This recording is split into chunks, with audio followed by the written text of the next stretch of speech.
Blog Talk Radio. Welcome, everyone. Thanks for joining us again. This is Women Who Really Rock, and I'm your host, Carmen Milagro.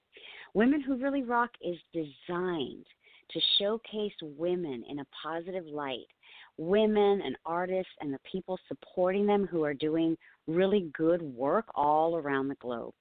Our show is available on the Divas That Care network, and you'll find us on www.divasthatcare.com. Joining me today here on Women Who Really Rock is Valerie Grison-Alsop. She started her career as a freelance production assistant, then went to work in advertising and quickly became the youngest person to lead a television commercial production department in all of France.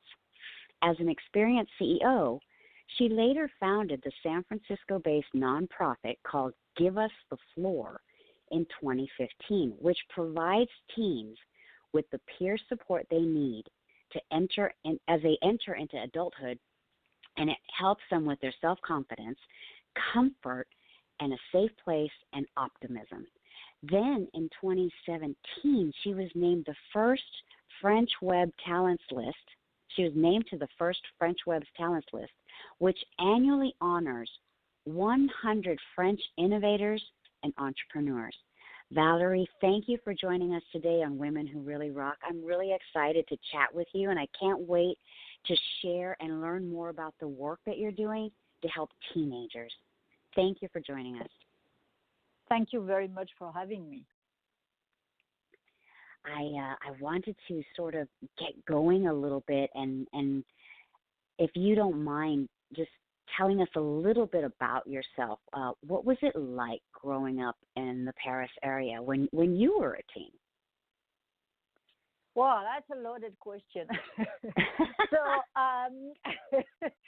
So growing up, especially me, I say it's a loaded question because of my own story. So my mother was a single mother, and my father was an Algerian that was not living with us, that left my mother very early on, but Algerian, I was still half Algerian right after the Algerian war in France. So that was kind of a big stigma and not really much a thing that was really trendy to be.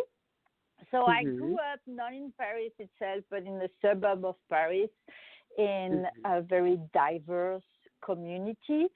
And it was not easy. My mother didn't have a lot of money. She was making the minimum wage, and I couldn't participate to a lot of activity that my peers were doing because we didn't have enough money.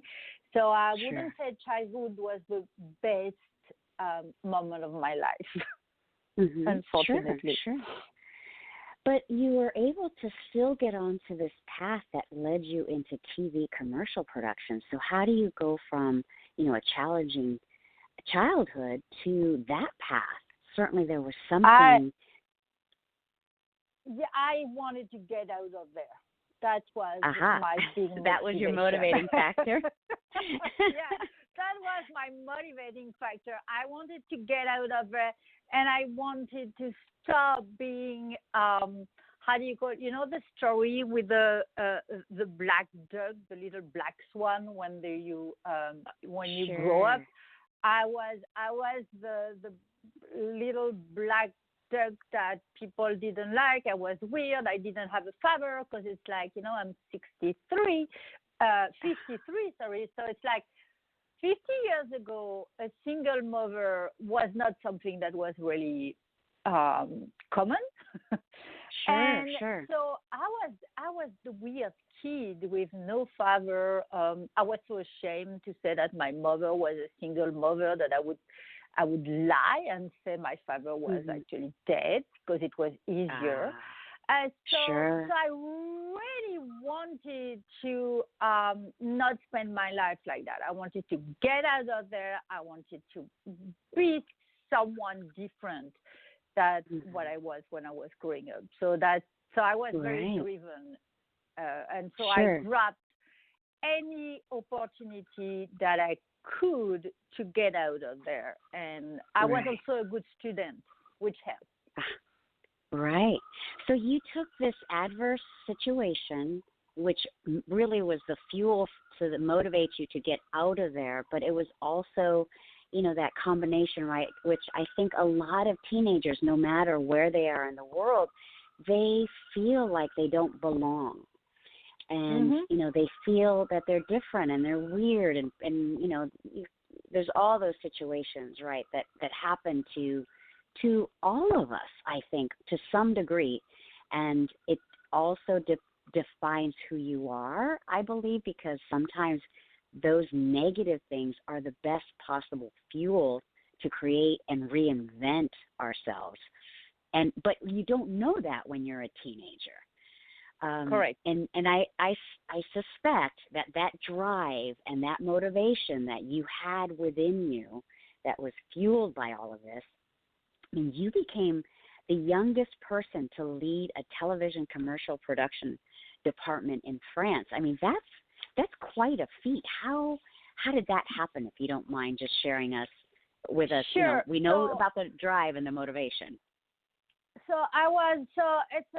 Nothing is simple, but I was studying physics, and when I was studying physics, that I never graduated, by the way, I dropped out because I had the opportunity to work on a commercial set, so a film shooting set for a commercial.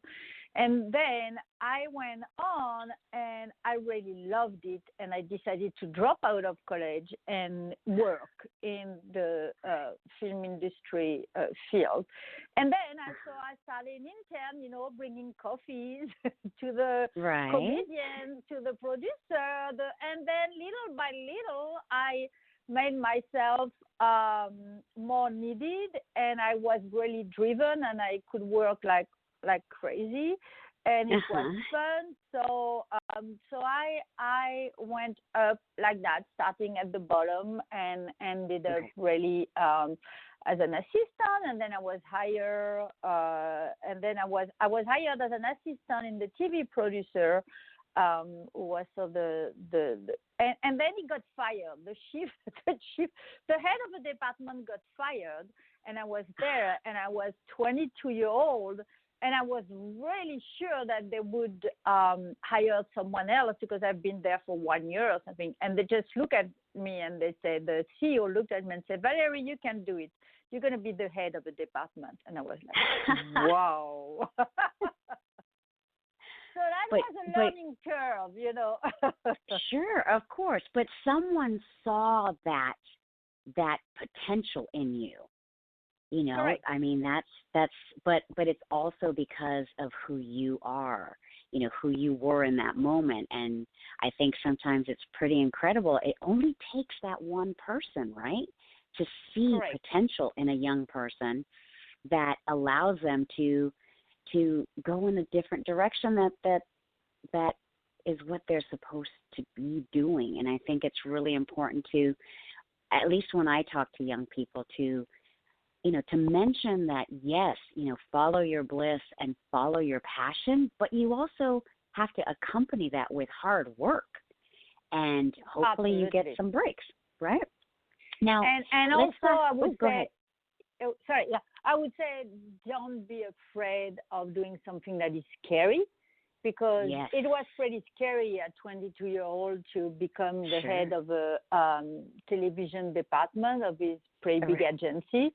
And then, 22-year-old girl having to tell things to male that were in their 40s. It was not always easy to establish some kind of authority or some kind of the thing that I was legitimate where I was. Yeah. Right. So I had to fight against male, I can tell you that. Right. Sometimes we have to be a little scrappy. Yep. So let's fast forward a little bit, because I would imagine, or at least one of my questions that I had is, when you came now to the United States, how and I think I have a little bit more insight now than I did before, but how does a film and advertising executive end up working and creating this platform, for teens? In other words, why was Give Us the Floor born? How did you come up with that idea? And I know that you have a favorite quote, and that quote is by Lily Tomlin, and it's, somebody should do something about that. Then I realized I am somebody. So does that all tie into how this idea was born? Yeah, no, it was not that clear in my head. Give Us the Floor had been a progression to arrive here. So I found myself at a point, I was in France, and with my ex-husband, we founded an advertising agency, and I was taking care of the financials there. And I was so bored. I'm good at it because I'm good at math and financials, but I was so bored. I was like, I can't keep doing that. I need to do something that makes me happy. And being a CFO doesn't make me happy. So I looked at a lot of things, and then came this idea, and it started by being, it was first a virtual world for teenagers and preteens. And after it was an app called The Best Question Ever. And the funny thing actually is that, again, when you say it takes, sometimes you don't really realize what you want to do or what you are, and you need to listen to people around you. So I was raising money for this app, and two of the investors that I met looked at me and said, Valerie, I think you're much more interested in doing good than making money. And I thought, oh, two of them said that. There must be something, And indeed, in the profit company, I didn't want to work with some brands. It was so for teens also. But I wanted to be very responsible of what brands we were working with and things like that. So I really, it really made me reflect on what I wanted to do. And I realized they were right. And that if it was the case, it was better just embrace what I wanted to do and do it all the way, the right way. So doing it as a nonprofit. And that's how it came.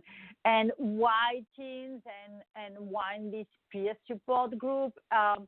I went to an event from Free the Children, which is a pretty amazing organization. And I was invited in a high school for the preview of their big We Day. And I just saw something that struck me is how much empowering it was for teenagers to help other teenagers. So nonetheless, they're helping others, but help yourself too. And that there was such an energy in the room that I thought, that is what I need to do to help teenagers, is having teenagers helping other teenagers. Wow. The inspiration that we get sometimes, right? The path that we're on is, if we're paying attention, I think the universe does help us find the answers that we're looking for. And we're, these kids, and we're so lucky that you found this inspiration at this other event. And it seems like it just was like that moment of clarity that sometimes we all search for. And and here you are, right? Like how, and so now if you can tell us a little bit about this program, because I think, and correct me if I'm wrong, the platform that you're creating is teenagers helping each other, because who better to understand another teenager than a teenager? Like it's absolutely pretty, right? Yeah. How and many on teens? the top of that, so on the top of that, when they're in trouble, it's way easier for them to share with teenagers than with adults. It's very hard to knock at the door and tell to an adult that you've done something that most of the time you're ashamed of, or even if you have anxiety or depression or suicidal thoughts, it's extremely hard to talk about it to an adult. And Yes. so that's really the point. So our core program are called supportive group chats, and they are groups of 12 to 15 teens, and one or two of them are trained as facilitators. So the role of a facilitator is to foster conversation and to make the participants feel safe, and to also make sure that all the community rule and safety rule are followed by every participant. So we're very proud because the results are amazing. So today we have about 1,000. So we launched in April 2018, so 18 months ago. And today we have about 1,000 members. They stay with us over 9 months. They exchange in average 60 messages per month per member. And since the beginning, they have exchanged 250,000 messages. So, and the results are pretty amazing because 95% of the active members say that they feel less lonely. 97% of them say that they feel better about themselves, and 85% of them have been helped with their struggles. And we get testimonial of them it's like we have hundreds of testimonials. The last one, I think I have to read the last one, but I have to look for it. Right. No. That was so cute. Like people send message and saying, I have to tell you that, Yes. No, that's amazing. I mean, that's 1,000 members. That's incredible work that you're doing. Now, I think for some of our listeners, one of the questions might be, I'm kind of trying to put myself in, in that adult, wait a minute, what is this? How can this help my child? Could this help my child? How do parents and teachers, how do they fit into this world, or don't they? They don't. So we really one of our strategy was to stay out of schools, and so they learn about us via Instagram or YouTube, where we have a pretty and for our listener, if they are parents, I would encourage them to go on our YouTube channels because they will learn a lot. It's teens expressing themselves about their difficulties, and they will learn a lot about the difficulties that teens go through that you may not even imagine. And the parents now, so the groups are teen only. There's one facilitator. The facilitator is in close contact to their adult advisor. There is a text line if there is a crisis, because what we really make a big effort to achieve is we don't want a teenager to feel guilty or have too much weight on their shoulder if a crisis arises. And so if something, if a member is in crisis, then the facilitator is trained to reach out right away to the adult team, and one of the adult advisors will take over with the individual. Right. So would it be fair to say, let's say someone is listening to this show right now and they want their child to become a member, the parent would have to just trust and step out of the way, basically. Like they can guide them to your platform, and then just let the platform support their child. At least it's someone that their child can talk to, but the parent, which I think might be a little difficult sometimes if the parent is the one that's guiding them, but they're going to have to step out of the way and trust the program. Yep.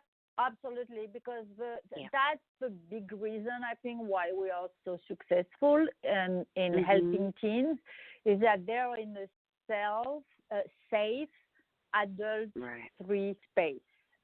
And so it's like it's community building. It's the sense of belonging. We bring back the sense of belonging to their peers that they are often missing. Right. And I suspect that a lot of these kids that you're working with, these teens, it's a lot of word of mouth, I would imagine, that if they find themselves in this community, they're going to tell their friend who might be in trouble that they can't help them, they can't help them.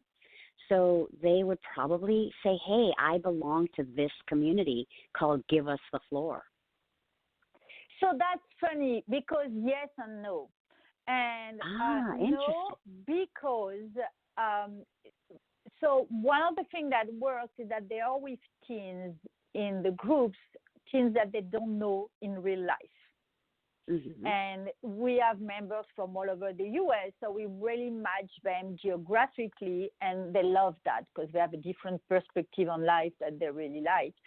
And they don't want to share their deepest secrets with people they know. Sure. So they have so that's funny because that's a question we ask. We send them surveys very often to know what to get their feedback. And, sure. And you have like more than half of them that would say, no, I keep it for myself. That's my thing. I don't want other people to come, people that I know in real life to go there. Right. And because I think they're afraid that their friend will ask to be in their group. Sure. And they really don't want that their real life friend knows what they're going through. And that happens a lot.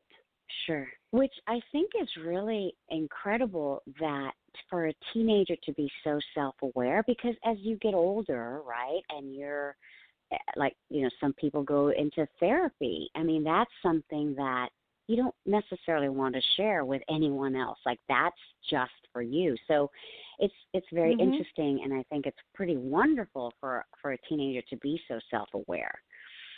If our listeners... I want to say it's because they're so afraid that somebody would leak an information like in their school, and that they don't want to be judged. And they don't want to be judged. Exactly. Absolutely.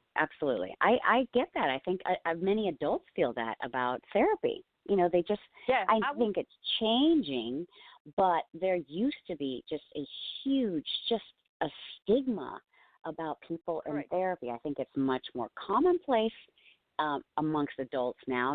It's not like it used to be, but I understand that. That makes perfect sense to me. I know that we're going to sort of wrap this up, but before we let our listeners go, Valerie, where can people learn more about the program? What's the website? You mentioned YouTube, but what do they look like? I mean, and how can people help? You're a nonprofit after all. So how can they help? So first question, you can learn more on our website, which is giveusthefloor.org. Our YouTube channel is called also Give Us the Floor. Instagram, everything is called Give Us the Floor. So we're pretty easy to find. I want just to come back on something that you said before. It's like I just want to insist that we are not a therapy program. We're just a human connection building and community building. That's very important. And absolutely. How can they help? So we always look for students in psychology to be at the adult advisors, to be so taking care of the teens and training them. And we ask them that they're at least in their graduate school, And we, of course, we always need money. Right. It's of what course. we miss the most. So if you want to donate, you can go on our website on the Support Us tab, and everything is said there to help us financially, because that's the biggest struggle, I would say, that we're going through. Of course. And because other than that, we don't use much volunteers, or the volunteers are teenagers. So that's Sure. something also that maybe the parents want to know, is that it's a great way for the teenagers to get community service hour, because the facilitators Sure. get community service hours. And it's also Mm-hmm. an amazing training that will benefit them for life. 'Cause Absolutely. it gives them so much communication skills, and yeah, Right. it's amazing. And compassion and empathy and all of that. Mm-hmm. Valerie, thank you so much for spending, this time with us, for educating us, for sharing us the work that you do at giveusthefloor.org. Thank you for joining us on Women Who Really Rock, because you really do. And thank you for all the work that you've put behind this platform to create a safe community forum for teenagers to have a place and have a voice. I think what you're doing is incredible, and we wish you all the very best of luck. We're happy to, play a small part in getting the word out about what you're doing. So thank you for joining us today. Thank you very much. Thank you, Valerie. Have a great day. And thank you all for tuning into our Women Who Really Rock podcast. We want to uplift and elevate our listeners while we showcase and help to promote others who are doing good work in their community. GiveUsTheFloor.org is certainly doing that. Until next time, I hope you are really rocking it too. Remember, you can find us here on the Divas That Care Network, and that website is www.divasthatcare.com. Thanks, everyone, and have a great day.